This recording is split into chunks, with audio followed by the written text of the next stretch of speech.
Welcome back to the official CABSAT podcast powered by Northtelecom. Joining me now is Sanjay Raina, who is a media consultant and the general manager of Erbil Media City.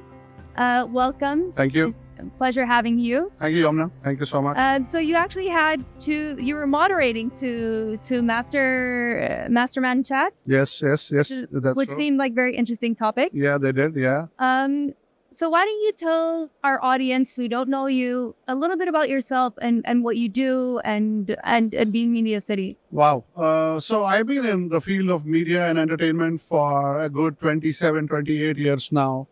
I worked across media verticals, newspapers, pay television, factual television, network television, pay TV, sports broadcasting, and currently, and even a film commission. I was a part of Abu Dhabi Film Commission. And currently, I am doing some media consultations in content aggregation. And I'm also the general manager at Erbil Media City, where we are trying to build a futuristic media city in the northern part of Iraq. Yeah, so that's what I do. So what's your general sense of the media and entertainment industry these days, especially with new technologies that are coming out? Well, the last new technology was streaming. And the new now technology is AI. Although AI existed earlier also. Generally, the media and entertainment industry is going through a major flux. And you saw that when we were talking in the streaming panel.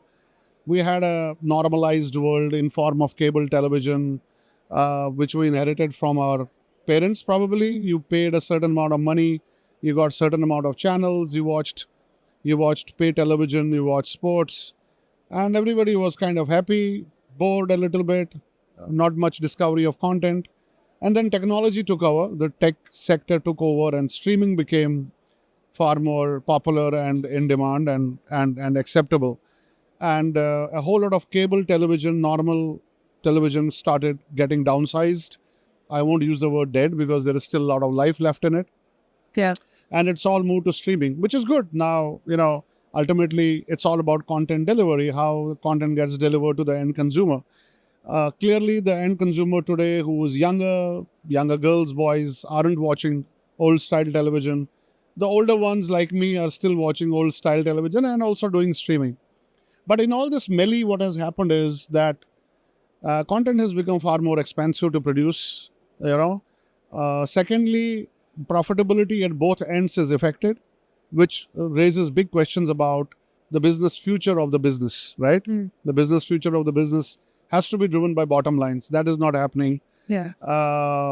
Which one will survive? Clearly, more streaming will survive than not, is going to be a big game. And lastly, what has also happened is because of technology, the same consumer today is literally driven by many other multitude of disruptions, social media being one, gaming being another. So are people watching as much streaming as they were watching cable television? I don't think so. You may have 4 services at home, but you don't get time. True. Right? So it's all leading to a lot of disruption.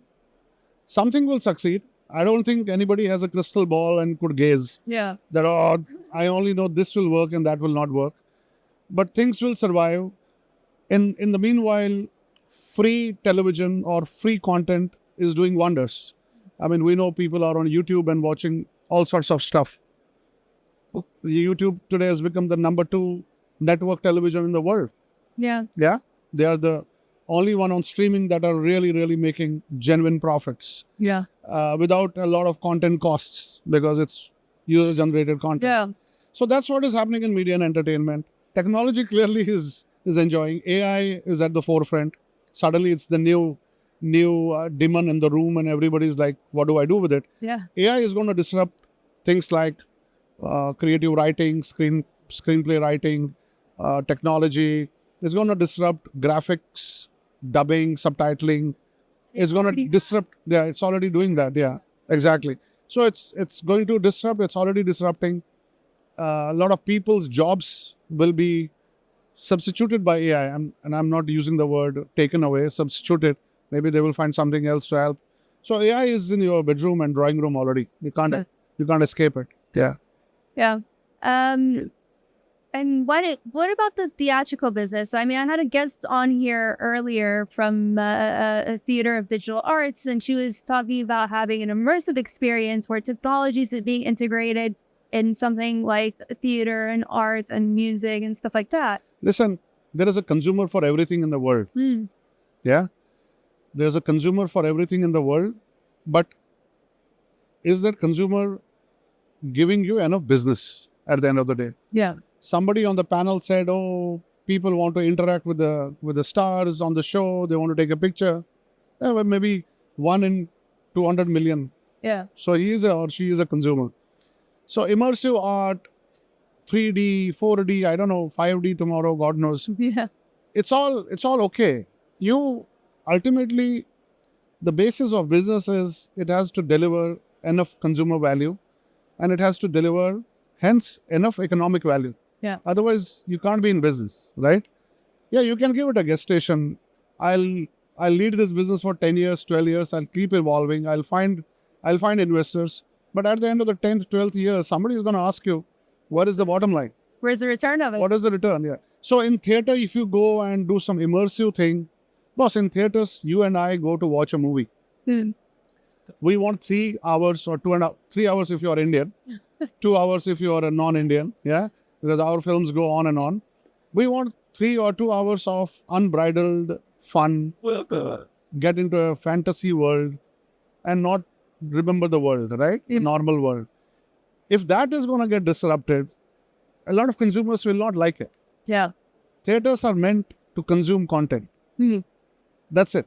And it's a one-way story, right? You are passive, somebody on the screen is active. Yeah. Leave it like that. Why fix when it is not broken? That's my mantra. I love that saying. Yeah. Yeah. Okay. I guess you. And the theatrical business, just to add on to that, and I hope we have time. The theatrical business is under a lot of stress. The cinemas around the world are facing a massive economic value degradation. Younger people are not going and watching films anymore. I mean, if you see any 15, 20-year-old, very few of them go and watch movies. They have a different sense of consuming content. They do it more on the novelty. Exactly. They are a lot into gaming.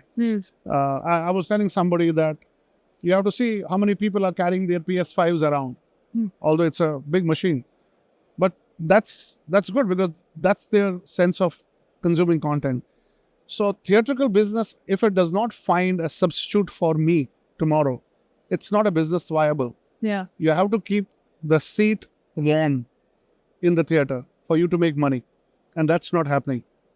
So generally, the number of movies getting made is going low.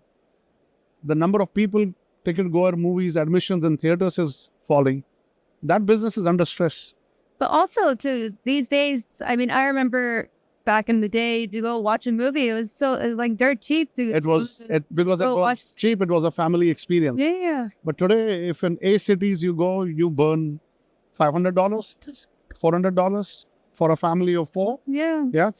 That's a lot of money. Convenient. That's a lot of money. There needs to be a disruption in that exactly as well. So that disruption is in form of OTT right now. Everybody has a large screen at home. Yeah. People are willing to say, "Oh, hello, I don't need to watch this movie just because it's released in the theaters today. I can wait for it. Within 4 weeks, it will be on some platform somewhere. And I'm already subscribed to that platform at $8 or $9 a month. I can watch it whenever I want. I can stop, pause, rewind, forward, do whatever. And why not? And that's what is happening. Exactly, that's what is happening. Yeah. True.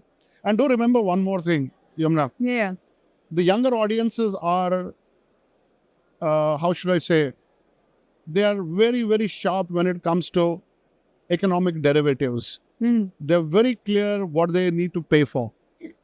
Yeah. They're not unlike us, they're not like us, that you go and buy a car and take it on loan or mortgage and buy a house and go on more. No, they're very sharp in their financial spendings. So if they see that the same $500 or 400 dirham or whatever is going to give me some other value in life, they will spend it on that. I mean, plus this new generation, they grew up during the 2008 crisis. Exactly. And 2010 crisis, yeah. The pandemic. That's true. So they're aware that money can be exactly, and can be used somewhere else. Exactly. Yeah. So they don't mind spending on gaming, for example. Yeah. But that's an experience they get every second, every day. But watching a movie in a theater, it's tough now for that. It's up to 3 hours. Yeah, Like, exactly. In movie, and then the Exactly. ends there. Exactly. Yeah. Okay.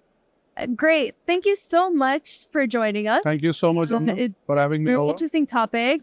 And I'd love to see like where we go from here next. So that's all. I think time is a great teacher and a healer.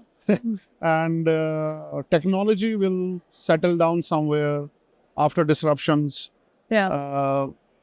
Between the traditional way of watching television and the new way, which is the streaming led, there will be some balance somewhere. One will be stronger than the other will be less stronger than the other. I think at the end of the day, the consumer will choose what the consumer is happy with. Yeah. Simple. Great. Thank you, Amna. Thanks for joining us. Thank you.